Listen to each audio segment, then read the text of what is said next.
Today I want to teach you about one of my biggest life hacks, and that is using glass storage. When I started switching things over to glass, I realized that my food was lasting so much longer and I wasn't stressed about making it to payday anymore. If you're just meeting me, my name is 𝐂𝐻𝐋𝐿 and this is the 𝐋𝐈𝐍𝐊𝐒 Legacy. A lot of people recognize me as the strawberry in a jar lady. I'm the one that started that viral trend a few years back, and it landed me a TED Talk in the media all around the world, and now helping millions of people save money on groceries. You might be meeting me for the very first time because this is on the Get Organized HQ playlist with all of the other speakers that are going to be part of the summit. But if you are just meeting me, make sure that you go over to the 𝐋𝐈𝐍𝐿𝒂 Legacy and hit subscribe. We have 700 videos over there to help you save money on groceries.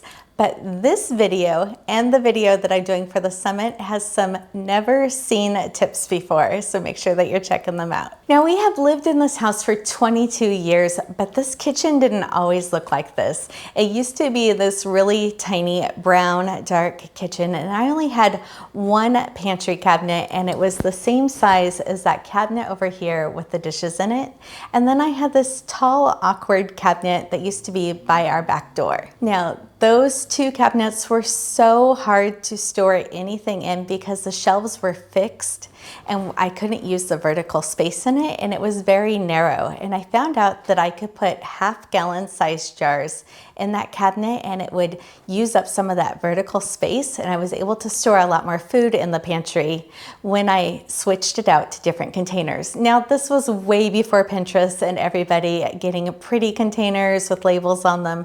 This is just what I was needing to do to make my kitchen work for me. This was also during a time that our family was in a financial crisis, so it was really important that we didn't waste any food at all. So if we had an open bag of cereal or chips or something for the kids, we wanted to make sure that it would last until the next payday and it didn't go stale. So when I started switching things out of those commercial packages into the glass jars, I realized that things weren't going stale and they were lasting so much longer. Being that this also was a time of financial crisis for us, I wasn't going to the container store and getting all new containers. I was using whatever we had. We happened to have some extra pickle jars.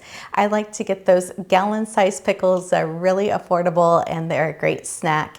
And we were using those jars, or extra spaghetti sauce jars, anything that I had around that I could start using in my pantry. And using pickle jars, I realized really quickly that those lids can smell like vinegar or pickles for a long time. And I learned a trick for this. If you wash them and then put them out in the sun for a couple days, it will take the smell away from the lid. And then you can wash them again and use them for your food storage. So it's not actually the glass that holds the smell, it's the lid, and sunshine will cure that. If you're also on a tight budget, other places to look for jars is your local Buy Nothing group. You will be surprised on Facebook how many people are actually looking to get rid of some jars, and you can collect some or ask your friends and neighbors. As I was able to start buying jars, then I started realizing that I'd like to buy wide mouth canning jars. So wide mouth pint, quart, and half-gallon jars all have the same lid, so they're interchangeable. And that way you don't have to keep track of a whole bunch of different lids in your house and make sure that they match and work with your jars. I also like half-gallon jars because your hand can fit down into the jar, or mine can at least, so it makes it really easy when I'm trying to store things that I want to grab out with my hand. When I'm getting gallon-sized jars, I like the ones that have the 4-inch opening at the top, and that will fit a measuring cup down in it. So when I'm storing flour and other items in there, I'm able to use a measuring cup and scoop out what I need. As my kids have grown and flown and left the house, most of those pickle jars have moved on to their pantries, and I have it so in my house now I have all matching jars, which is really nice that you don't have to be searching for the different lids. I like being able to buy them a case at a time. Normally the best place to get canning jars is your local stores like Target, Walmart, or even some hardware stores have canning jars, and they're normally about $1 a piece for a case, so you can get get around 12 of them for around $13. For the gallon-sized jars, I have an Amazon link that is in the description for the best price I've found on those, but the smaller jars are better to pick up locally. So where do I use glass jars? I use them everywhere, in my fridge, my freezer, my pantry, and even in my laundry room. Now, I have tons of videos talking about how I store produce and keep it fresh longer. I'm also a best-selling author of the Zero Waste Produce Guide that goes into tons of information about storing produce in jars and keeping it fresh.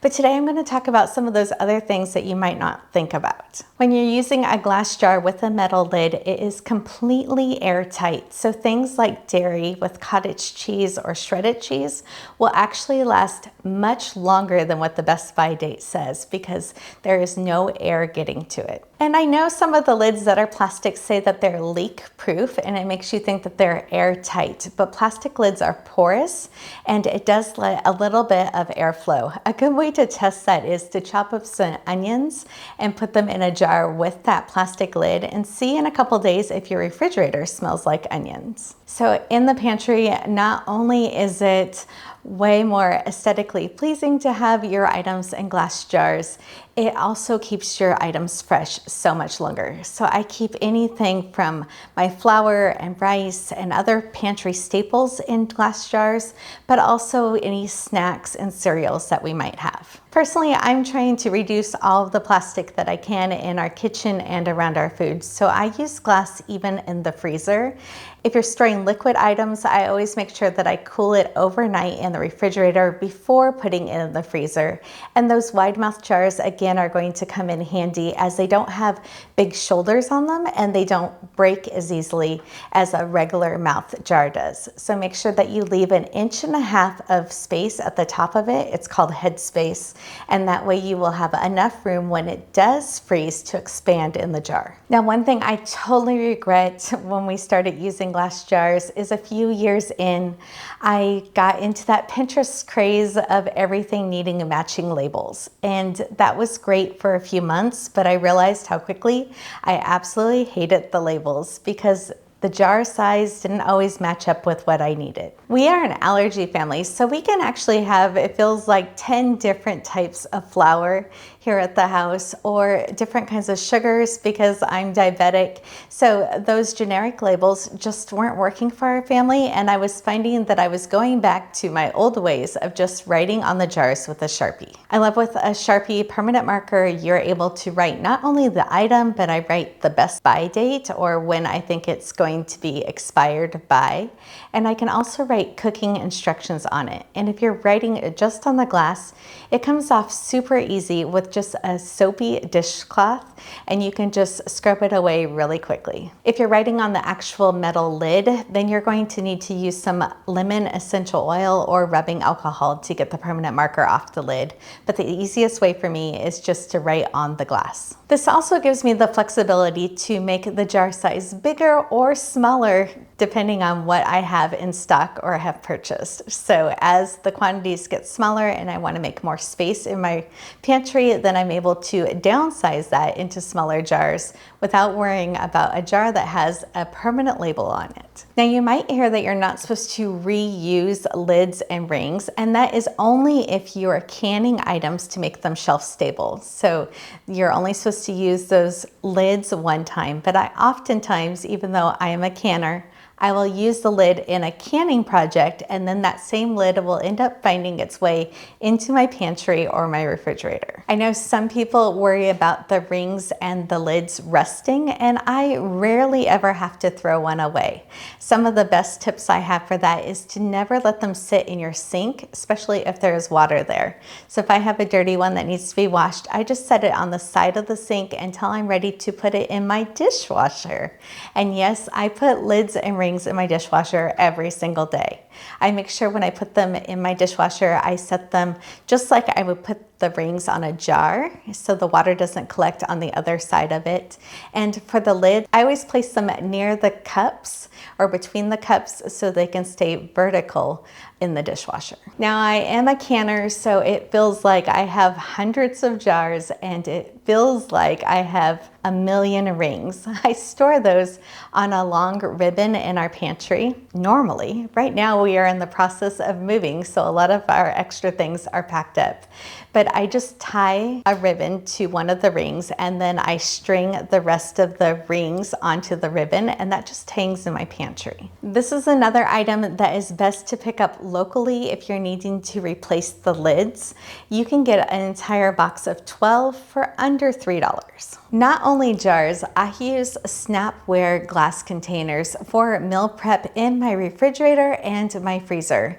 I love these because the lids snap on and make them airtight, and so they last a lot longer. I was also able to get rid of all of the plastic containers of Tupperware and different random size containers I had in my kitchen, and was able to replace those with matching same size items that fit perfectly in my drawer. So every time I go to pull out a meal container, I know exactly where it is and where the matching lid is. I have a couple different brands of these containers that I love. The Pyrex original glass containers, you can get the entire set at Costco that is really affordable. I also have a larger container that I use that's glass and Snapware that fits a whole head of romaine lettuce. And that same brand has meal prep containers that I use all of the time in the freezer. These are the things that are heading to the freezer. This is 3 containers of the